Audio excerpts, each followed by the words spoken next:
Good work, Bailey. We're almost there. What? He's not done with us yet. Do something. Shake him off.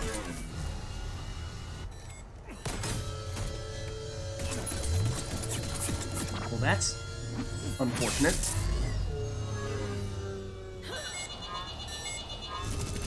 Garrus, do some calibrations or something. Save us.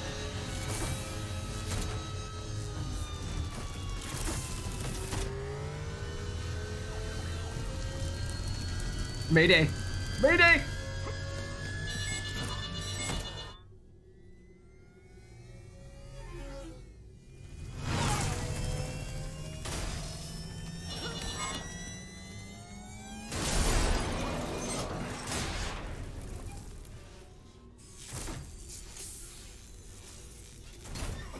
Ah. It's only a flesh wound. Shepard, my instruments say your car's stopped. I'm on foot now. Any luck contacting the council? Negative, their guards are dead. But we've still got vital signs on the council's transponders. Where are they going? The shuttle pad above Shalmar Plaza. Udina's with them. If he can get them in range of that assassin, this is all over. On my way. Okay, so Udina is organizing some kind of meeting with the other counselors and then also setting up that assassin to take them all out. And so we need to, of course, stop that before it can happen. Imagine if Shepard stayed with Cerberus. Yeah, so Cerberus might have been pretty crazy in Mass Effect 2, but they've gone off the deep end in Mass Effect 3. They attacked the Citadel. The Citadel. So, okay. Of course, Thane was able to at least hold off the assassin, but took a grievous wound in the process. And so we said that we tried to message Bailey to get some medical help for Thane, but, I mean, fingers crossed for him, right? Like we said, we now need to shut down this assassin. We did level up, however. So we did at least get some more skill points. Is it enough for us to further upgrade our stasis up to rank 6 for Bubble? It is not, unfortunately. So that does stink. That does stink. In hindsight, if I'd known exactly how many skill points we would have had at this point, I probably would have gone and taken one less point in Singularity here just to make sure that we would have had enough to get up to rank 6 stasis Bubble for this moment. But alas, it cannot be done. So, I mean, we could deliberately not spend these 3 points for Liara and try to get Stasis Bubble on our next level, but I'm not sure if that's going to happen before the end of this mission at this rate, so we may be better served to just spend another rank on the Warp Ammo to give her a little bit of extra damage against health, armor, and barriers. It's not a bad thing. It's helpful. It's just that, as I said before, this was definitely the dream. But we do still have our Turian army. That being Garrus. And so he does not have enough points to fully upgrade Overload, which might have been what we would like to have taken here. But again, the question of, do we just go for something short-term to fill in, to put these 4 points to some use? I mean, it would probably end up being a recharge time upgrade for Concussive Shot, which at 10 seconds recharge is a little painful. 8 seconds is a little more palatable, but still, at a low rank concussive Shot, I'm just not super inspired by this ability. So we might opt to save this one as well. We could start to put some points into Proximity Mine. Talk about long recharge time. 20 seconds here. In this case, we could at least, get up to rank 2, so get it down to only 16 seconds. That's not so bad. It's still a pretty long time. So I mean, we might just wait until we can get Overload 6, as much as, in case you couldn't tell, this is right around the time where we are going to be tested in ways that we've not really been tested yet. So that's why now is the hour. Now is the hour. For Shepard, For Shepard, we do have enough points for potentially a big upgrade here. We could further upgrade Cluster Grenade. So for that, we could either get max grenades or go for combo damage, increase damage to already lifted targets by 100%. Now, the already lifted targets, I believe, is a little bit of a misleading name in that technically this applies to anyone who is primed by biotics. They don't necessarily need to be in the air. For example, look at stasis, where an enemy is primed when you put them in a stasis bubble, or any form of stasis, whether it's bubble or not. They probably are not in the air, but that would still give you the extra damage for the cluster grenade here. And 100% is, obviously that's a pretty big number. It's a pretty big number. So max grenades actually is not bad, because having more grenades means you can chuck out more grenades, and so it takes you a little bit longer to go through the animations of doing that 2 additional times, but technically speaking, it is more total damage. It just takes a little more time to do it. So I think we probably still go with the combo damage, because, I mean, that's pretty good stuff right there. And, yeah, I think we do go that route. I mean, otherwise it's, as we were saying before, pull, we're not super enthused about upgrading that. Don't think that's going to make a huge difference for us. So it would otherwise be Shockwave, and for Shockwave, yeah, I mean, getting a little more damage if we're trying to attack through walls could occasionally be helpful, but we just haven't really had too much reason why we've needed this thus far. So I don't think that's strictly necessary. So I think we do. I think we do go combo damage here. And for the other peoples, we're just holding on to the points. And now we should definitely save. Okay. So now let us carry on here. Make sure that we are equipped with the weapons we'd like to have. And we have a shuttle here with an enemy that we are seeing for the first time. And this enemy is the most powerful Cerberus enemy. At least the most powerful standard Cerberus enemy. Not the Atlas, this right here, the Phantom. Why is that? Well, because I'm not sure how much we've talked about this thus far, but there are some enemies in the game that, sure, they might have powerful weapons that they fire at you and all that stuff, but this enemy, like a few others that we've already seen, actually has a guaranteed one-shot ability. It will kill you, no matter how much health you have, how many shields you have, if you're in cover or out of cover, what have you. This Phantom right here can one-shot kill you, no matter the difficulty, if you get in melee range.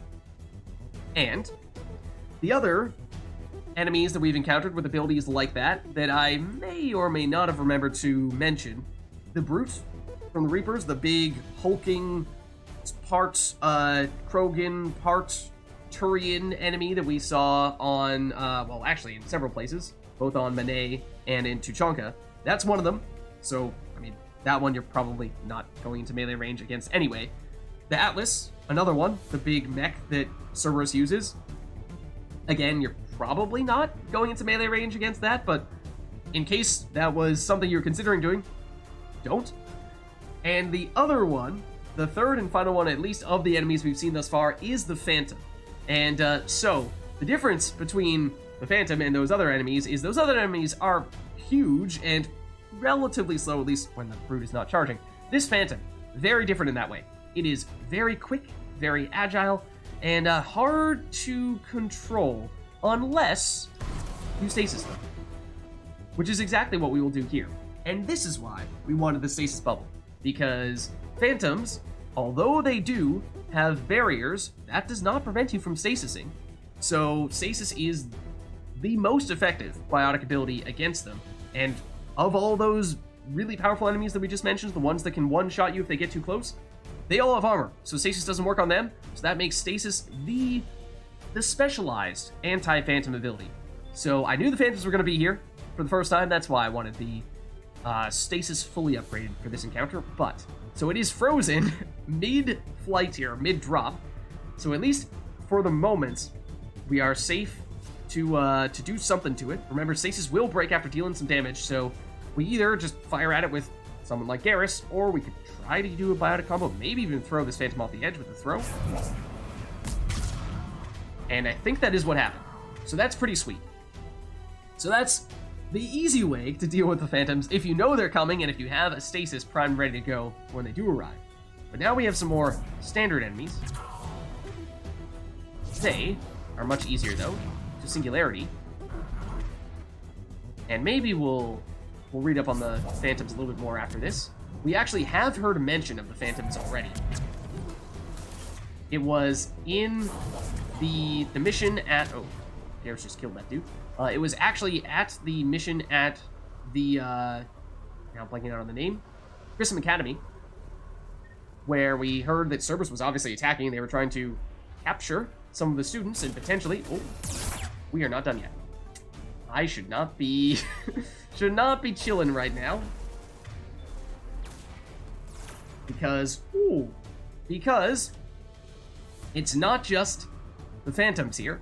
It is also a nemesis or two.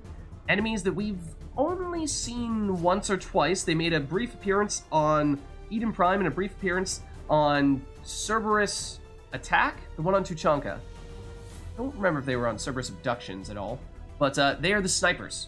The snipers, and they hit really hard. As you just saw, they took down our shields in one hit, and they may have just one-shot sniped Liara. So, this might be a good time for Garrus to switch over to his sniper rifle to see if he can out-snipe the snipers. That is the Nemesis. The other thing about the Nemesis is that it does look remarkably similar, unfortunately, remarkably similar to the Phantom. And that is a very bad mistake to make, because the Nemesis will fire at you from far away and try to snipe you. The Phantom, however, will try to rush you down and will melee you to death if you let it get too close. And so we'd really love to... trying to shoot us right now, but we'd really love to get rid of its shields so we can actually hit it with some biotics here. So Garrus does have armor piercing and may have enough to hit through that cover. So I was kind of hoping that we'd see some damage proc there. Waiting for him to get his overload back so that we can use something like Singularity. That was probably not the right time to do that, though. He's hitting that stuff. Hitting the cover there. That is all... Okay, it's two Nemesis. Okay.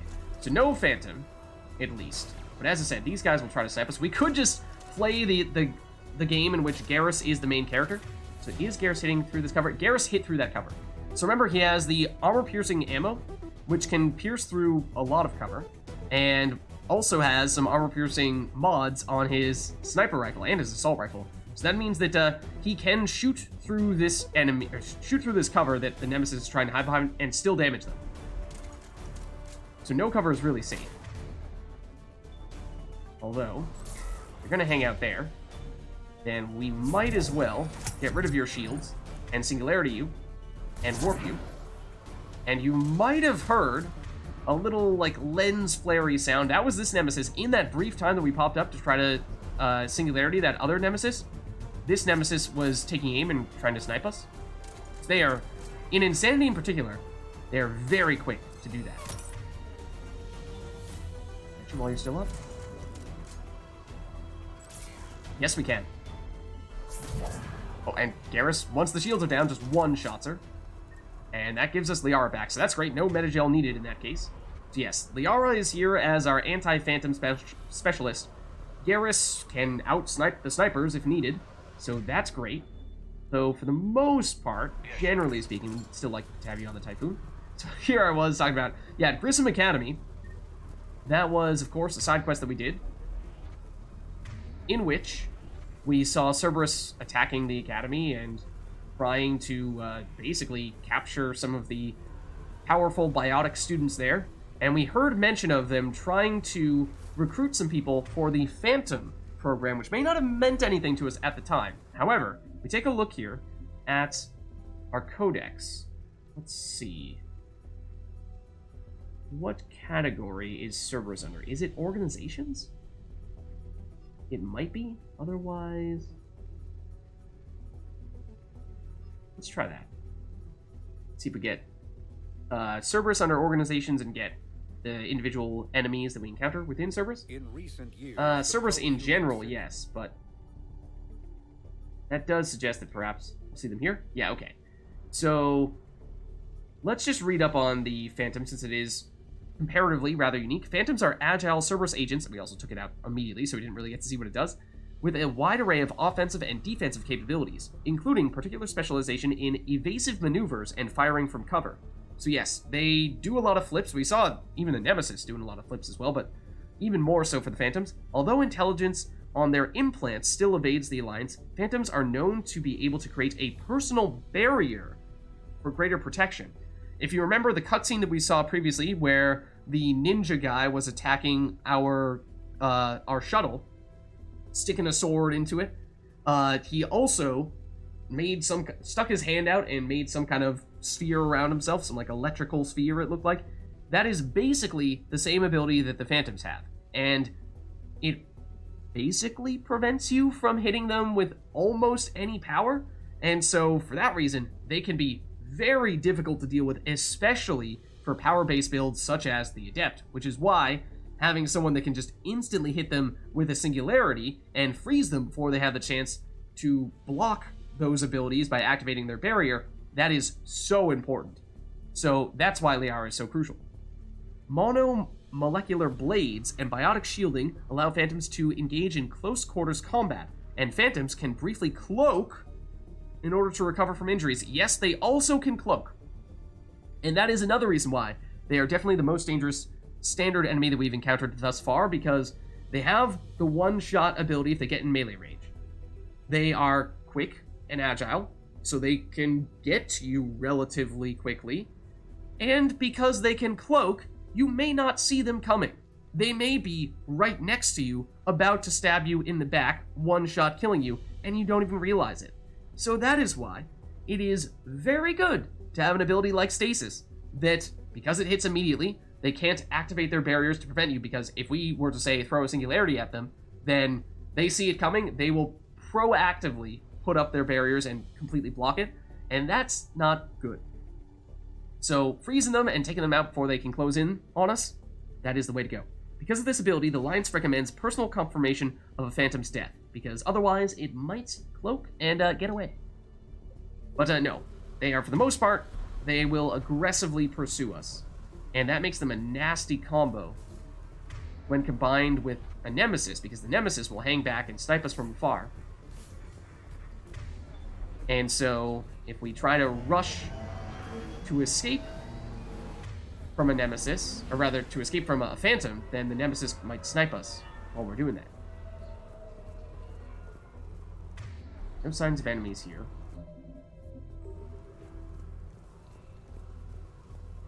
Okay, let us cross the gap. Oh, let us cross the gap. And as soon as we do so, enemies spawn in here, including a Nemesis, one of those enemies you were just talking about.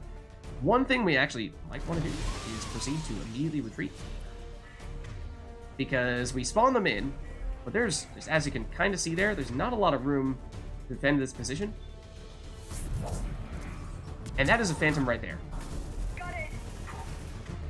We'll blow up these guys, the basic troopers, but this Phantom is an issue. So, we talked about the barrier, we talked about the blade that is currently in her, what would that be? Her left hand, actually, right now. She's lefty. Our right, but her left. Why we can't really see it from this angle. It's also kind of just blending in naturally with the background. But that's in her left hand. In her right hand, she's kind of holding out her hand with an open palm. She has a weapon, a built-in pistol in that hand, like a palm blaster, which is remarkably powerful. It may look like nothing, it may seem kind of silly, like she's just giving us the hand and shoots us that way. It hurts a lot. So don't underestimate that either. However, just hanging out there. I mean, we could just try to get her now. One thing we can try to do is, if she tries to hop over this gap, kind of like what we did to the Phantom that spawned in previously, we can try to freeze her with a stasis as she's doing that hop. There is us losing our barrier, which is, of course, problematic, potentially. So this is what they do. They'll hide with their cloak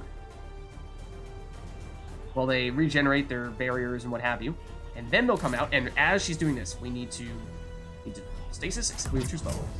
I wanted to try to freeze her when she was hopping over, because then if you let the stasis expire, the duration just expire while she's hanging over that, she will just... Her momentum is gone from her jump, and so she just drops. Okay, but now we need to do something about this Phantom. So she is primed, and this is another reason for us to have something like Cluster Grenade as our panic button for when powerful enemies get too close to us. So we could go that route here. Remember that basically any ability we use here is probably going to break her out of that stasis because it's going to deal enough damage for that to happen. So we could perhaps maybe overload first, or even, what if we warp and then Cluster Grenade? Because remember, Cluster Grenade does not have a cooldown. We can do that, and that actually might have just killed her outright. I think that just killed her outright. So that works. We might have knocked her off the edge. Might have been enough damage to take her out. So that's an Assault Trooper. Okay, it's going to say if that's a Phantom, we are concerned. If that's a weaker enemy, we are less concerned. That is a Phantom. And there you see just like a couple of shots, and we're already barriers down. So we can try with this one. That's not really what we care about. Stasising. Other thing we could consider doing, in a mission like this where it is crucially important that we have Liara's stasis available to us on a whim, it might be worth deactivating our squad mates using their powers independently, because if, say, for example, this Phantom were to jump right now, then that would mean that we would have Liara still on cooldown. We wouldn't have the chance to have her stasis. So let's see, is it under? What? Okay, so for those of you who have been just watching the VODs on YouTube, you may not have caught this, but I've said on a few occasions here, for some reason, the game keeps on resetting our difficulty to hardcore whenever we open up the game. And so I tried to manually reset it to insanity upon us relaunching the game, but it's not always clear to me if that is actually saving or not. In fact, I made a point of, on the main menu, switching it from hardcore to insanity before we started today, and yet it has reset us to hardcore. So I don't know why that's happening. I don't know if it's actually, truthfully putting us back on hardcore, or if it's, for some reason, as soon as you open this up, switches you from insanity to hardcore. I don't get why it's happening, but it's some kind of thing that I have tested on several occasions and has happened to us numerous times. So I don't know if it legitimately had us on hardcore there, or if for some reason we were on insanity, but as soon as we open up this menu, it switches to hardcore. Not sure. But the reason why I opened this was because squad mate power use is something that I'm thinking we might want to turn off here, because that means that, as I was saying, at least from now on, Liara, mostly Liara, will not use an ability until we instruct her to do so, which means she should be ready to go with the stasis for when this Phantom does this. Ooh, is that time were we too quick? I don't know. So she's like leaning over the edge. There you go. Stasis expires. She just falls off the edge. So that's what I wanted to do. Guy's like sort of in a grab position, except we obviously can't be on the other side of that cover when there's a space, as in like the Great Void below him. So yeah, we'll just have to settle for this. So yeah, I've said this as we've been starting up and closing down streams, but maybe not when we've been in the thick of the action. But given how there seems to be some kind of bug there with the difficulty changing on us, I'm not sure as to whether we will actually end up getting the achievement for finishing the entire game on insanity or not, which does frustrate me a lot. That is Nemesis. So again, like, look at this. That enemy looks a whole lot like the Phantoms we were just fighting, but no, this one is Nemesis. So yeah, I am not 100% certain as to whether we will get that achievement for finishing the entire game on insanity for that reason. It's also a Nemesis. It's also comparatively, relatively fine. But I have come to the understanding, or at least I've accepted the fact that if we don't get that achievement, you know, so be it. We've done everything that we possibly could. And if we miss out on it because of some kind of bug where the game resets the difficulty on us, then, you know, there's not really anything we can do about that. So, oh well. We've done everything we can to hopefully make it happen. And if it doesn't, so be it. But that was, at least for now, the last of those Phantoms and Nemesises, the Nemesis. I don't think there's anything else over here. But yeah, again, the combination of Nemesis plus Phantom, very dangerous. One being very deadly from long range, the other being very dangerous from close range. And the Phantom will rush you down, forcing you to get out of cover, potentially, and making you vulnerable to the Nemesis. They sealed it behind them. There's the plaza. I mean, we go out this way? People coming in through shuttles? Question mark? But also, I feel like, is there anything hiding over here for us to loot? And this is the door that they sealed? Okay. I think we're fine here.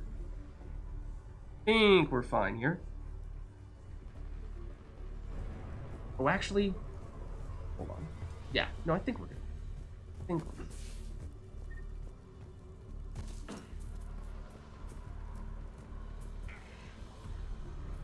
Yes, like that's where we would have fallen down to. If we tried to do anything to like grab that other guy who was hiding behind cover, and that's where we sent the a couple of Phantoms falling down to. That was the end of them.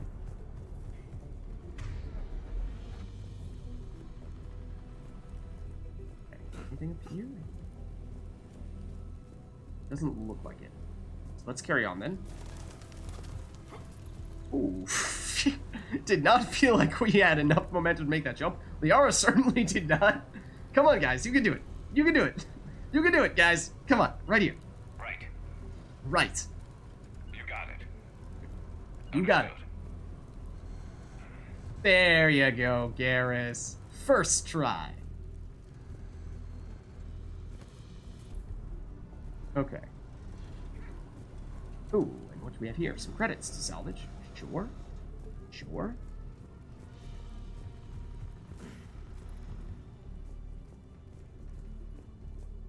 This looks like a place where we almost certainly fight long waves of enemies, right?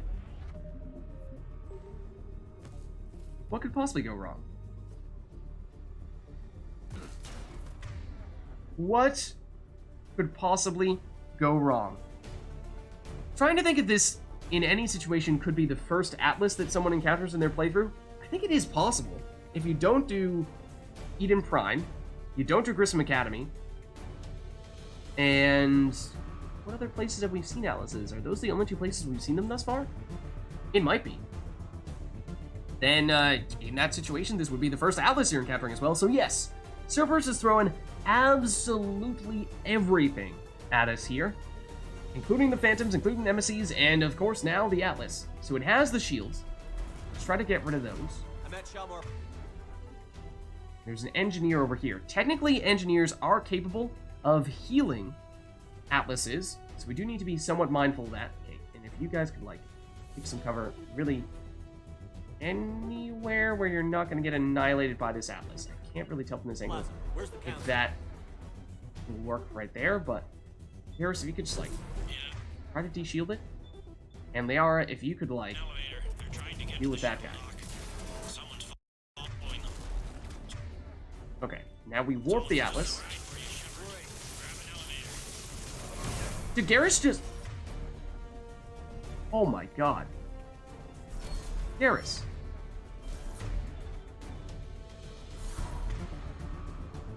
Garrus just destroyed the Atlas. Wow! Okay. So Garrus may have a lot of damage. We blinked and it was gone. That was insane. We used his singularity to get rid of the shields, but after that, Garrus just shot it a couple times and down it went. That's ridiculous. Okay, we have some more basic enemies here. Oh, that was not what I meant to do. That was supposed to be a warp, but sure, we'll throw some grenades at him. We might have hit him, I can't really tell.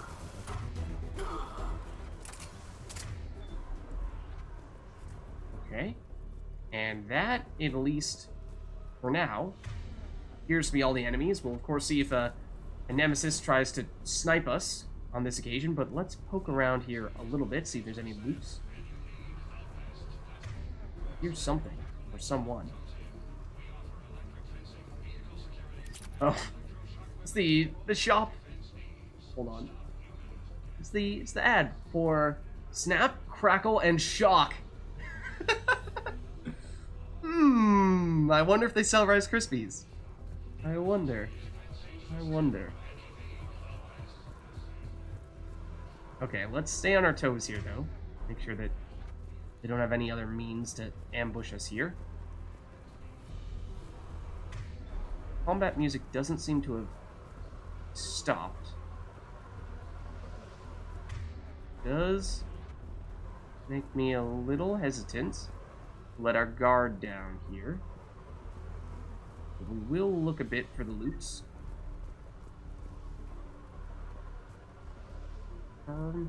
That's where we're looking to go. Is there anything hiding in this back corner? In the dumpster? It's happened before, I think. But no, not this time.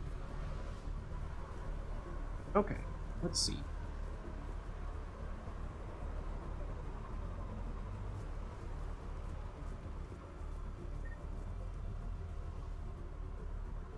I think there may just not be anything over here. But yeah, that was a quicker Atlas kill than when we were using an Atlas to attack an Atlas at Prism Academy.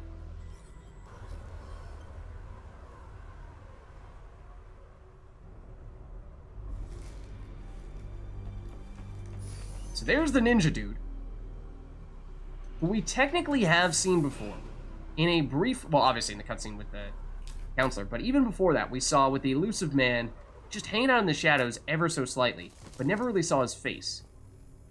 Okay, so now, let's see.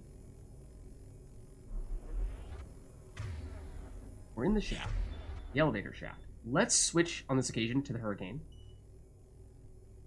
And maybe even have Liara on the Hurricane as well. So we're on this elevator. And I think we gotta keep our eyes and ears peeled. Tell me now. that assassin hasn't reached the council. He's trying, but I'm making his elevator stop on every floor. Well done, Bailey. I found our friend. Kill his elevator. Okay, so there's an elevator over There's a here. power conduit beneath it. And we need to destroy these power conduits, ideally.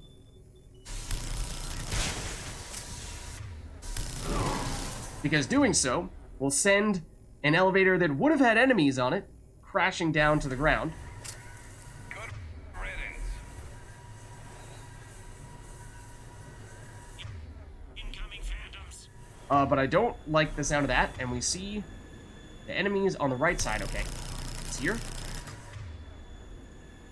The angle is less than ideal, but Garrus, if you could like also overload these guys. We did not get that in time. Unless we get this power conduit. Otherwise, we're going to need to fight this Phantom. I would rather not have to do if we could avoid it, so let's at least use stasis to freeze you. Garrus is on cooldown here.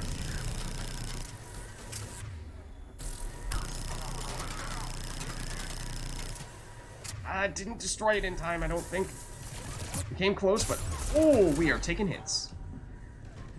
There is, needless to say, not a lot of cover here. Not a lot of cover here. Liara, if you could, still leading us through that. Let's shock him a little bit. Liara, you should turn that on as well while you're at it. Okay, now, just echo bada boom. And maybe the end of that one? Shepard, bad news. Is there any other kind? That hitman jumped to another elevator and he's overridden my controls. And usually you get 60 experience anytime you finish one of those elevators. We, technically, I'm not sure if we did get it that time, because we didn't kill everyone on that one. He's on his way up. We might have missed out on a tiny XP there. I'll handle it. Here they come. Here they come on this side, it seems. And once again, looking to ideally destroy this power conduit. There we go. That one does go down that time. And this guy tried to survive, but was unsuccessful. So you saw we got the experience that time. We done here, or... No, I'm afraid there's another one. Nice. Caesar, jump. Oh, jump to this one? Okay. That we shall. Did you feel that? Gunman, get down. Oh, it's theirs.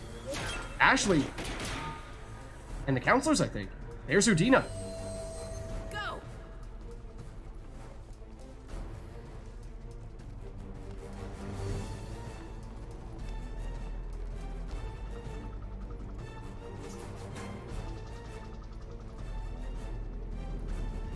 Damn it. Cerberus hit the shuttle. Everybody back to the elevator.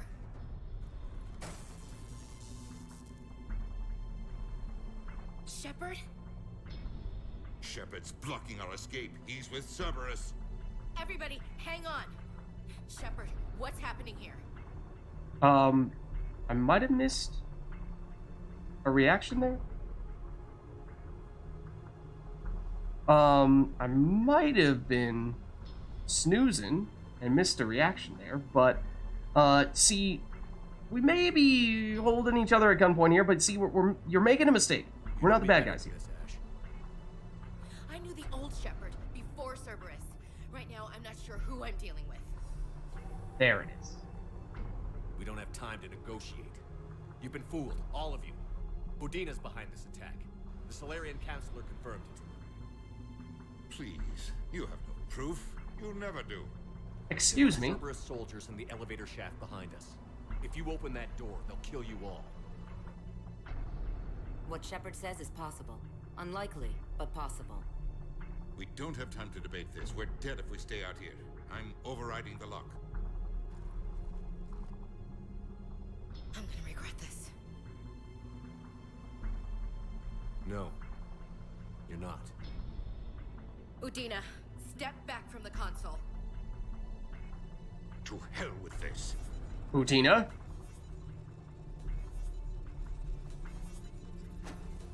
Whoa! What? Gun! So we can opt to shoot, or we can let Ashley do it.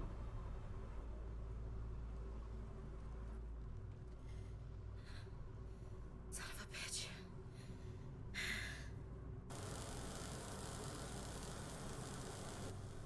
The door!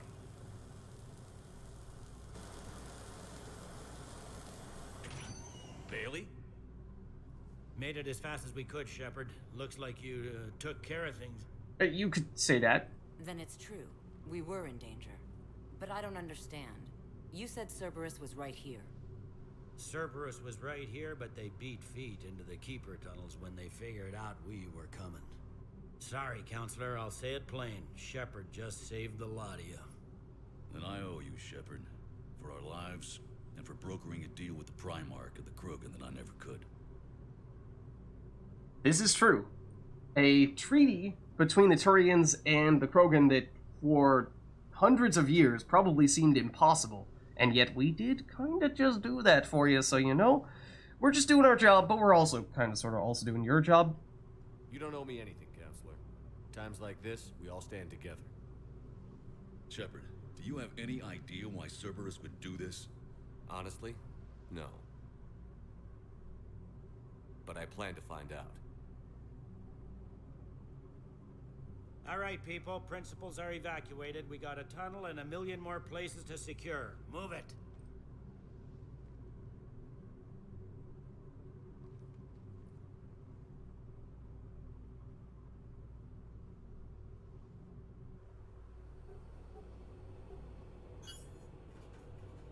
Yes. Things didn't go as planned. The Council's still in control of the Citadel and Udina's dead. Udina was expendable. Now what? There are other plans in motion. I'll fill you in when you return. I'm surprised you let Shepard get the better of you, Ling. It won't happen again. We'll see. So there you have it. Kai Lang is his name.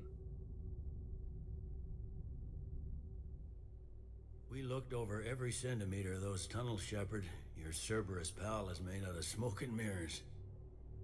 You referring to this Kai Lang guy who somehow found a way to escape? As if so, I'm sure we can find a way to track him down. It sounds like he's not done with us, and we are certainly not done with him. He likes to fight. He'll show up again. Pardon me if I'm not reassured by that. We can't even get an ID on him. He released a VI into the Citadel system that erased footage of him wherever he went. I guess he didn't trust that Udina's plan would come together. That reminds me, we got your friend Thane into Huerta Memorial. He's in for surgery. Apparently, how's he doing? There's complications. That doesn't sound good. I mean, he did take a gigantic sword straight through the chest. He got outright impaled. So what kind of complications are we talking about? I mean, remember, he was already in the hospital for his Keprol syndrome, and so this can't have helped. Do you think he'll make it? I caught that they didn't have much drill blood on the Citadel. I notified his next of kin, his son Koliat. He was the right blood type, but I don't know if he made it in time. We're pretty sure the route to the hospital is safe from Cerberus. If you want to see him, I'd go now. Okay. Thanks, Bailey. I'll get on it. Oh, and you can tell him the Solarian counselor says he's a hero. It just, I don't know, make things easier for him. All right. So, with that, we have fended off a Cerberus coup attempt on the Citadel. Yeah, turns out it appears as though Cerberus was working with Udina, Udina was working with Cerberus, and they somehow found a way to organize that attack and nearly took control of the Citadel. I mean, you just saw, if it weren't for us intervening at the last second there to try to intercept the council members so that they didn't get attacked by Kai Lang, then that might have been the end of them, and who knows what would have happened to Citadel space and the Turians, the Asari, the humans, everyone, Solarians. A lot of chaos would have ensued. So, that, I suppose that makes sense then, that what was previously Udina's office is now closed off. But we do have the Spectre Terminal here. Now, I want to make sure. Okay, I think we're in the clear here. We could opt to buy some stuff since we'd like, although I'm not necessarily sure that we are looking to do that. The fact that some stuff here is showing up that I don't think was here before, namely the Rosenkopf Greaves and the Pistol Power Magnifier, usually what that means is that you missed something in one of the previous missions. There are all the weapons and armors here that show up by default at the start for this terminal. But if you miss something during a mission, this is basically your, oops, let me get that back, except pay some monies to get it type of place, where we actually did that once before for the quest item that we missed in the Benning, was it the Benning Reconnaissance mission, where we searched high and low, just could not find that thing. So that's probably what happened here with the Rosenkopf Greaves, and that's not that big of an issue. I mean, power recharge speed can be decent for us, of course, although we're already pretty much using powers instantaneously, so that may not be a huge deal. Power magnifier for the pistol, though, that is a bigger loss, because we are using this actively for our Acolyte, and it's pretty useful. It's pretty useful. We could use as much power damage as we could possibly get, whereas, like I said, the recharge time is basically instantaneous right now, and by using these Greaves, we would have to take off our existing Greaves, which I believe right now are giving us additional life, which is pretty nice. So it's this, there is an opportunity cost, whereas this, there is not. So we might pick this up for 6,000 credits. I think it's worth it, because that is one of the most important upgrades for us. Then we may have some additional things to do here at the Spectre Terminal, but I think I'm actually going to hold off on that for the time being.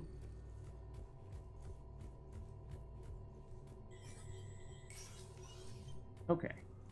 And I mean, one thing I guess we could do is we could just take a look at the Spectre Terminal, or rather, take a look at the firing range over here. And just show you, I mean, we've made a point of looking at least the Typhoon. But we did pick up several weapons that were somewhat noteworthy in the previous mission, except we just didn't try them out, because I was saying how they didn't really fit what we were trying to do. So, let's see, are there any other weapons that we'd like to show you? The Talon, for sure. This is one of the ones that we picked up. So, the Talon is a close-range pistol favored by Cerberus Guardians. So, we picked it up in the previous mission. Yes, as I said at the time, it is in fact a Cerberus weapon. It is the one that is functionally a shotgun in pistol form. So that's why it says close range. It delivers massive trauma to unarmored targets. Its waste heat is sufficiently excessive that it carries 6 separate ammunition blocks, rotating like a 20th century revolver to prevent shaver jam or misfire due to premature melting of the shot. So the key thing here is just huge damage. And it looks like it's lower because we've put on the damage multiplier for the Acolyte, but I mean, sure, like, put this on. And then in this case, you might actually want the optical zoom. I personally don't use this very often, this weapon, but I'll show you what this looks like. Do it from range, and you'll see. Oh, hold on. It would help if I switched to the Talon rather than the Hurricane. Alright, so firing from the hip feels a lot like a shotgun, and we actually miss all of our shots on the first one. If you zoom in, a little bit easier. Well, that actually, okay, hit them and took them out entirely, which is why the health bar reset. The armor, and there you see the damage is solid. Basically coming very close to one-shotting armor. If you go closer, do that to get rid of the armor, but come closer, and okay, I guess we were hitting all the pellets, and we zoomed in even from that longer range. So yeah, you know, it's as you see there, basically like a shotgun in pistol form. So in that way, you might think it's a good way to give your squad mates some additional damage, except unfortunately, I don't think they're very good at using this weapon. So that's one thing that we picked up recently, that if you are looking for a heavier, it is quite heavy for a pistol, but harder hitting pistol, then that's a really strong option for you. Let's see, Acolyte we've obviously been using, Scorpion, I think we've shown. Phalanx, did we look at that at all? It's a relatively recent addition. Sort of a middle ground, little bit of everything type of a pistol where it shoots relatively quickly. I think it's not quite as quick as the Predator. If you are spamming the, oh, hold on, this is the Hurricane. It's very quick. It is faster than the Predator. This is the weapon I'm looking for. Yeah, it is not an automatic weapon, but you just spam the shoot button. You can fire relatively quickly. It's accurate. It is definitely accurate. I think it does fire a little bit slower than the Predator, but it's a little... It's well-rounded. It does decent damage to shields, obviously health, and armor as well. So, I think for the most part, it is considered an upgrade to the Predator, unless you were just desperate for firing as quickly as possible. So that's that. We're done checking out the new pistols. Let's look at the Hornet. This is the other Cerberus weapon that we picked up on the previous mission. The Hornet is a long-range submachine gun created by Cerberus. I think long-range might also be a little bit misleading there, because I think this one also is a little bit more close-range. It is standard equipment for Cerberus troops, who are trained to handle the recoil from the gun's 3-round bursts. Cerberus designed the Hornet to conserve ammunition and provide cover fire during prolonged conflicts. So, it's... the rhythm to it is odd. We'll, oh. Just automatically carry over the mods we had from previous weapons? I mean, if so, that's actually... a high caliber barrel does certainly work, but in this case... I'm not going to show you with the scope, because I feel like that's misleading. Gives you a false representation of how accurate the weapon is, so... Hornet, yes. Here. So it fires in 3-round bursts. And in that way, it doesn't feel... It feels different from many other SMGs, because it is a little bit slower for that reason, but it does hit harder with an individual shot, or at least in that 3-round burst, than other SMGs do. So again, kind of like with the weapon we were just looking at, it is a little bit burstier. Not great against armor in this case, or at least It's generally not the SMG's strength. Usually more of a shields and health type of thing you're looking for there. So that's also technically a strong SMG. Personally, I just don't like it that much because of that odd rhythm that it has, but could be worth considering if you have not yet, say, made a point of purchasing the Hurricane and you were just holding on to the Shuriken.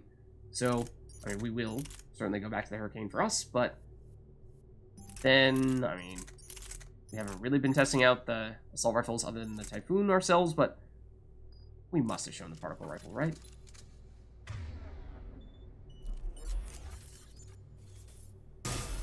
Yeah, we definitely did, because I was showing you how it gets bigger after waiting a little bit of time. You've seen that. And that, of course, is not a recent addition. We got that back on Eden Prime. Vindicator is also a while back. The Revenant is the one that we just picked up in the most recent mission. So yeah, we got 3 weapons from the previous mission. That's a lot. So this one is, if we hadn't gotten the particle rifle and we hadn't gotten the Typhoon yet, from Eden Prime and from the Spectre Requisitions Terminal, respectively, then this probably would have been our best assault rifle, competing with the Matic for that title. So this one fires relatively quickly and does deal decent damage in that way, except as you can sort of tell there, the spread is pretty significant. So this is firing from the hip, and it is missing a lot of these shots. A whole lot of these shots. Go closer, then we reset the health. Distance. Oh, well, that's not really what I wanted. That's what I wanted. We go closer, then it starts dealing, or it starts hitting with many more of those shots, and you start to see, yeah, you know, that's solid damage. And then, of course, if you zoom in, then it gets a little bit better, but even then, you still got a fair bit of spread. So that's the weakness of this weapon is, although theoretically has solid damage, the lack of accuracy does hurt you quite a bit. So you might need to find a way to compensate for that. But otherwise, that is a 0-cost weapon, assuming you pick it up during that mission, compared to the Matic, which probably saw before. I don't know, we played it extensively in Mass Effect 2, but this one fires more slowly, but it's not automatic, based on how quickly you can press the fire button. And if you do press it as quickly as you can, then you can actually be pretty fast. And it is, the biggest difference is that it is just significantly faster, or rather, significantly more accurate than many other assault rifles. So, see here, we can consistently hit people in the head if we'd like. Compared to the Revenant we were just looking at, where that was very much not the case. So, that's the strength of this Matic. But we will not use either of those, because they are relatively heavy. So, let us carry on here. Just wanted to show you, since we were talking about some of those weapons, but didn't get the chance to try them out, so it felt like I had to at least show you what the deal was. Okay, so, of course, a lot has happened at the Citadel since we were last just moseying about, since there was this whole attack thing that took place, and that is why... This is a problem, boss.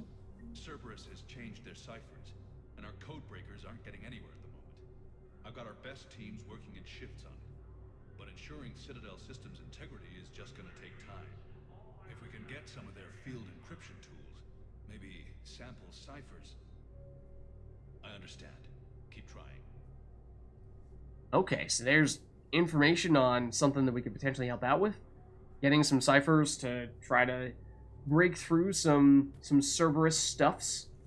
But, as I was saying, I alluded to this before, but I did not outright state it for fear of spoiling stuff. But now that we have gone through and completed the Citadel coup mission on, or well, the Cerberus coup mission on Citadel Priority 2, there was a key breaking point at that mission where, now that we have completed it, there are several things that are no longer possible for us to do. Several missions, in fact, that we had, that now that we've completed the Citadel Priority 2, we would not have been able to turn them in anymore. So that's why I made a point of doing some things early prioritizing doing as many side quests as we could. You know, things like, what's a good example? Grissom Academy is actually the biggest example of something that is no longer available to you once you finish the mission that we just did. So that's why you want to make a pretty deliberate point of doing this on the early side so you don't accidentally miss out on it. Because that's a big one. As we saw, we met Jack there, or reconvened with Jack. And several other of the more minor things as well. So that is why it is good to make a point of doing as many side quests as you can before you do that Citadel Priority 2 mission.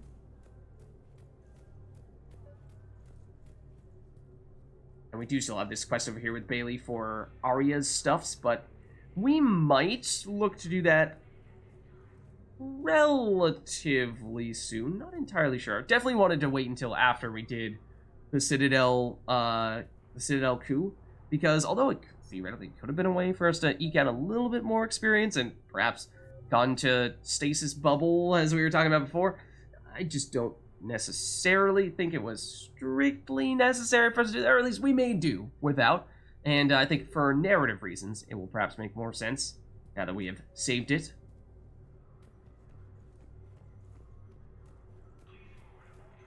My wife just sent back to active duty, and I'm about to get shipped out too. They hit where? Damn it. How are we supposed to predict the moves of an enemy? We don't What is this? understand? Divert to... Crap, do we have any AI-enabled fragments of Sovereign? Any Reaper code I could analyze? No?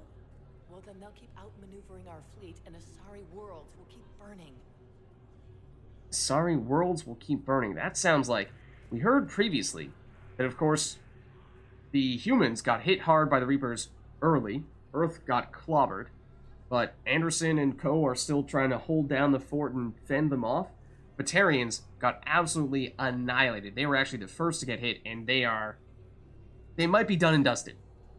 There is little to no hope for the Batarians at this stage, it seems, because they got hit first, and they did not have the same kind of allies as, say, the humans did. So when they got hit, it was like, well, ran into many of the problems that we've run into here, where we were trying to get support to help the human cause on Earth, where people are like, we have other priorities. We want to first concern ourselves with our home worlds.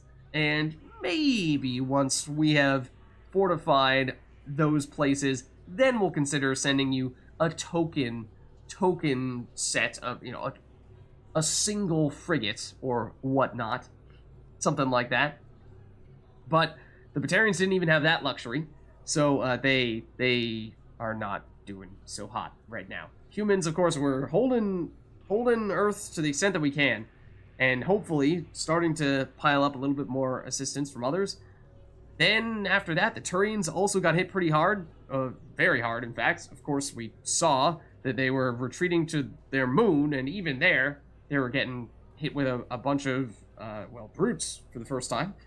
So they were sort of the next major species to get hit, although we heard that the Solarians and the Asari were not early targets for the Reapers for whatever reason, and so they were in a bit of a position of power there where they either had the choice of reinforcing their allies or just doubling down on their own homeworlds and preparing for what they were expecting to be future Reaper attacks. Except now that we hear from this Asari, it seems as though perhaps they have began to target Asari worlds as well.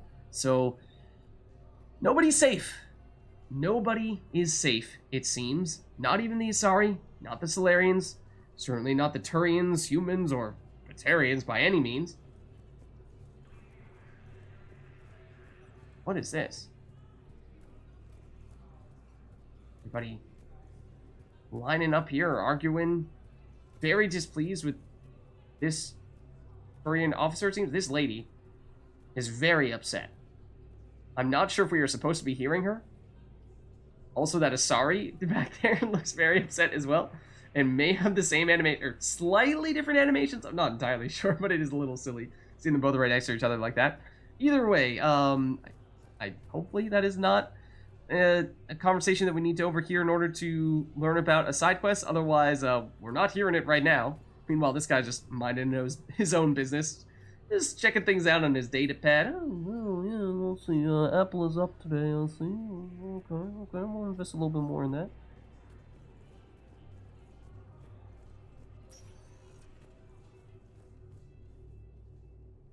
Okay, but I think we definitely want to head over to the hospital to pay a visit to Thane, because it sounds like he is not doing very well right now.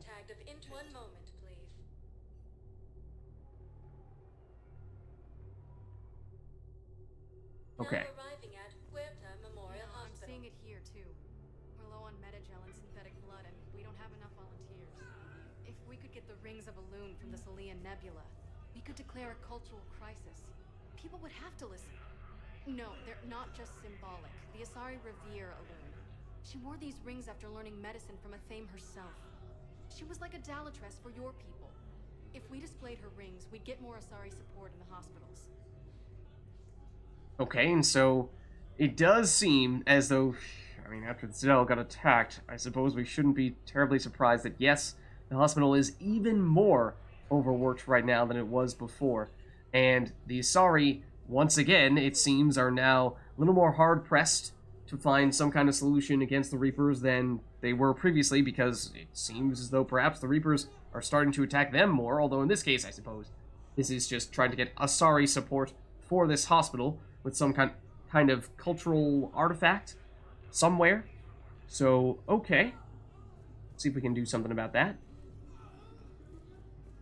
Now, Thane, of course, was out here previously, but doesn't seem to be the case anymore. A lot of people here. A lot of people here. Do you think we saw? Yes, we had the option of upgrading our metagel capacity, which might be worth doing here. We haven't needed it all that often. For the most part, we're just picking up metagels for the experience, but when we are in need, it is certainly a good luxury to have, to be able to just throw on the metagel and not need to be too concerned about running out. Oh, and well, it does seem as though we can perhaps just chain these upgrades one after the other. So I don't know if it's that high of a priority. Get one upgrade. We would like to get that up. Subsequent upgrades, for sure, at some point. I'm just not sure. We might... Uh-oh, are we stuck? Don't tell me we're stuck on that. We might prioritize things like fully upgrading the weapons and weapon mods that we're using over doing that, depending on how many credits we have. Let's see. So I think we carry on here and see if we can find Thane.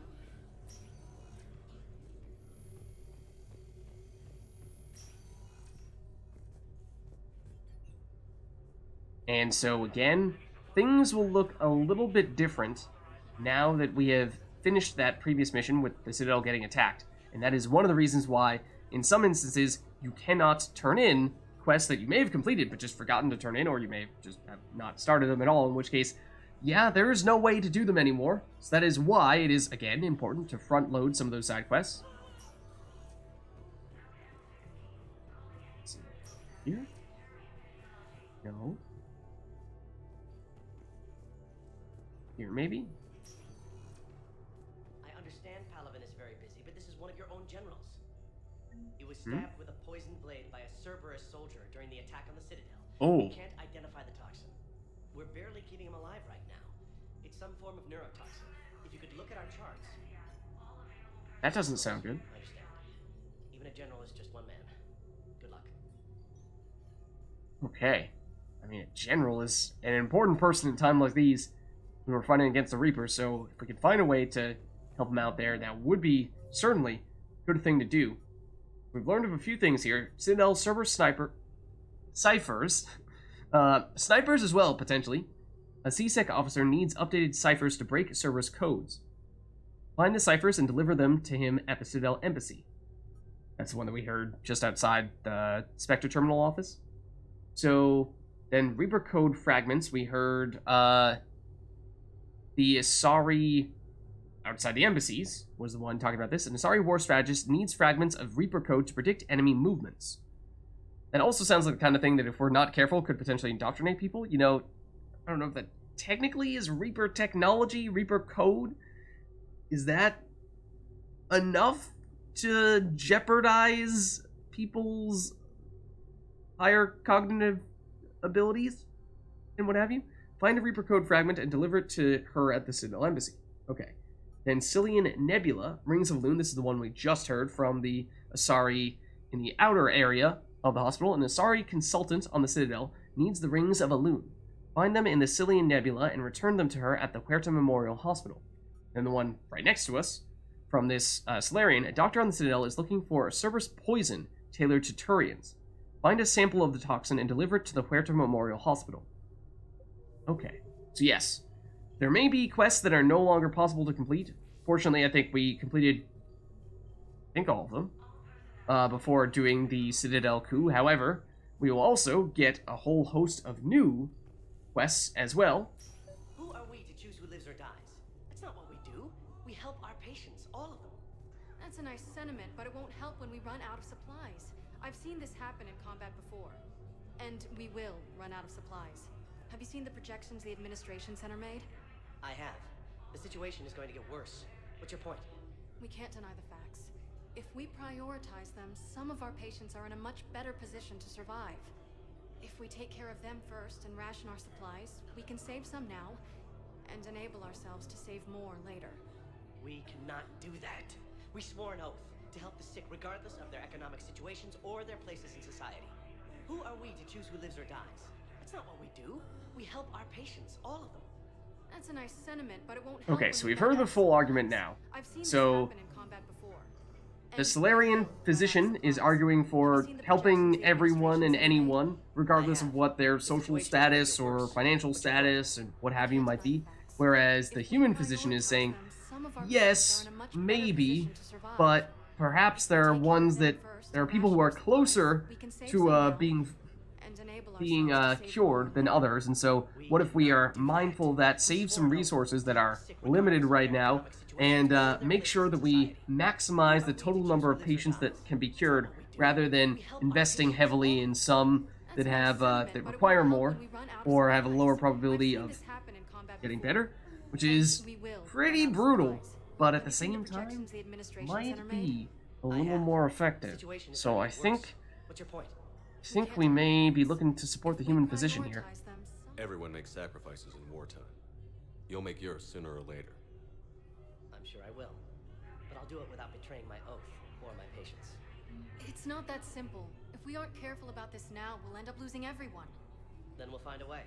Look, we have more fortunate patients, right? Yes. And I hate to say it, but the fortunate ones have far better survival odds. And more credits.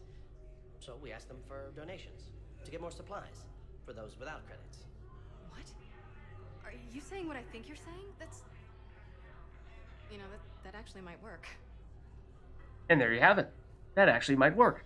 So if we're watching as one physician walks through all the other physicians, if we're trying to decide who we support based on who we think has the highest, or which approach we think would help society as a whole, the galaxy as a whole, to fend off the Reapers, then I think that the answer is maximizing the number of people who get cured at the hospital, and if we can find a way to get additional resources to help raise money for others, then there's little to no downside. Ending Doctor. Can I help you? I'm looking for a Drell named Thane Krios. Well, we have a Drell, but not under that name. He was injured, stab wound. He's a regular patient here. It's all right, it's all right. I see. The doctors were able to repair a lot of the trauma. However, Mr. Krios is in the final stages of Keprel's syndrome. At its worst, Keprel's syndrome interferes with his blood's ability to carry oxygen, and he lost a lot. Now, they've given him transfusions, but frankly, there was a very limited supply of Drell blood on the Citadel. Yeah, so as we've seen previously, the Keprel syndrome, as Thane has told us, was already a death sentence of sorts. It's incurable, and it gets worse over time, eventually becoming fatal because eventually his blood just can't absorb enough oxygen. So he had that already, and then he got stabbed through the chest and lost tons of blood, and of course that means not a lot of ability to carry oxygen to the rest of his body for that reason as well. Combine those two things together, and it is a terrible combo for Thane. Is there anything we can do to help? I'll get more. Give me his blood type. That's not going to work. Only one other Drell on the station is a match, and that Drell is in with him now. We did all we could to help him through surgery, but his body can't replace lost blood with new cells. Too much shock. His son, Koliat, he's in there saying his goodbyes. You might want to say yours.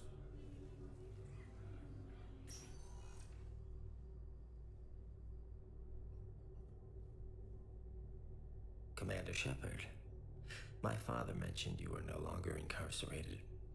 I don't know if you remember me. I'm Koliak Krios. I came to donate blood and, well, he asked me to take off his oxygen mask so he could be comfortable. I don't think it will be very long. Ooh. So, of course, Koliat, Thane's son, someone who Thane, back in Mass Effect 2, told us he really did not have a relationship with. They parted ways because, well, Thane had a bit of family drama. However, learned that his son, Koliat, was starting to go down the path that he went down, becoming a hitman of sorts, starting to, well, try to assassinate people, and Thane decided that he would very much like to try to find a way to find a brighter path, a more wholesome path for his son, and be the father figure that he had not had the chance to be as he went out and lived his life as an assassin.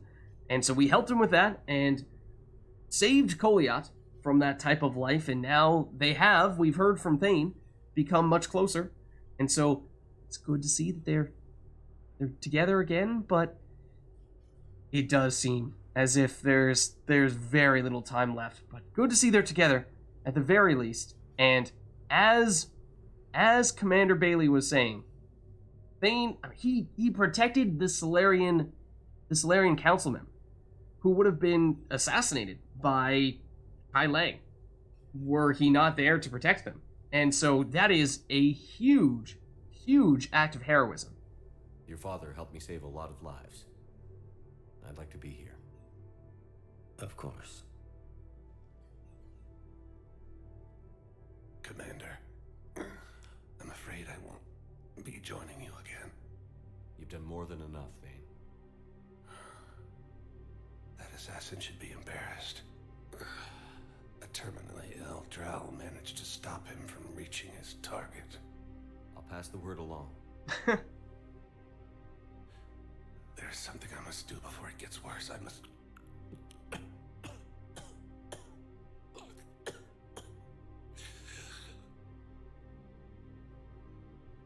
Kalahira, mistress of inscrutable depths, I ask forgiveness. Kalahira, whose waves wear down stone and sand. Kalahira, wash the sins from this one and set him on the distant shore of the infinite spirit.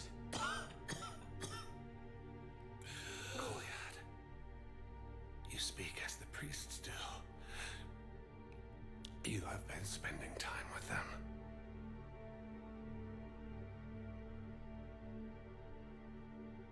I brought a prayer book. Commander, would you care to join me? Of course. Kalahira, this one's heart is pure, but beset by wickedness and contention. Guide this one to where the traveler never tires, the lover never leaves, the hungry never starve. Guide this one, Kalahira, and he will be a companion to you as he was to me.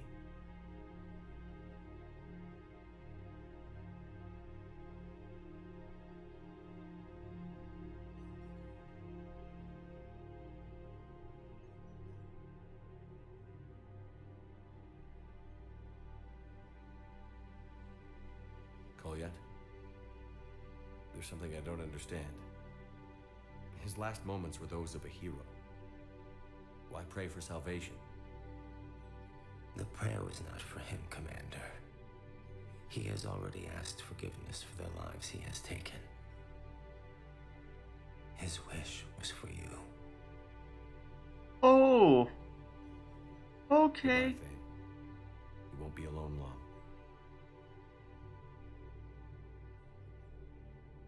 What a hero.